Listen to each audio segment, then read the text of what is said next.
अरे बड़के जिज्जी, यह धनतेरस के दिन तू काव लेबू अब की बार? अरे बहनी अब ही तो कुछ सोचे नहीं है, लेकिन तू अपन बताओ तू काव लेबू? अरे बड़के जिज्जी, हम तो अब की बार सोने का हार ले, पूरा 2 तोला का है। सोने का हार है झिनकुक दादा, आपके हमहू ले कुछ सोने का सामान। हाँ हाँ, तो ले लिहू, यहाँ कौन सी बड़ी बात है। अरे वाह बड़की जिज्जी, तू तो कहलू बड़कनू बड़ा कंजूस है, और ये तो तुरंत हाँ में हाँ मिलाइन।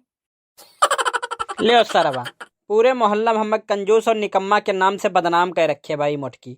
सुनो झिनकुक दादा, काव ले देबो हमरे खातिर सोने का सामान? अरे तोहरे खातिर एक ठो तकिया खरीद दिया कि सर के नीचे तोहरे गुलुर गुलुर एकदम हुए लगा के आराम से सोई, बस और का।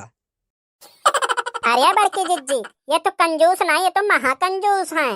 अरे का कहे झिनकुक दादा, हम तकिया तो खरीद के देबो, कान खोल के सुन लियो तू। हम सोने का झुमकी 2 तोला खरीद के कम से कम दिहो, और ना देबो तो तार खैर रहे है का बता दिया थे।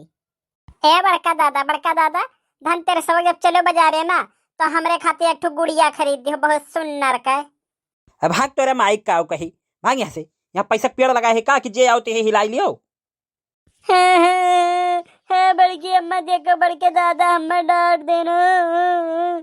अरे हमारे बच्चे तू चुप हो जा, तू न रो। अरे इनके कमाई में कबो आता है कि अठबाई करी, हम तोरे खाते लाई जब तू रो ना बच्चे हमार। है बड़की अम्मा, जब इनके खाते तू गुड़िया लाई देबो तो हमरे खाते ढेर कुल पटाखा लाई देबो, रॉकेट लाई देबो, बम लाई देबो, छुरछुरे लाई देबो। अरे हाँ, है हाँ, चलो साला, तो का कर चलो के तुम्हारे चलो दुकानिया तेरे दिखाई सोने दे। खर वाला है, चलो दिखाई। वही फोड़े और दगे खुद फूट गया है। है बड़के जिज्जी, तो चलत है अपने घरे जाए, हम सोने खर वाला है देख ली।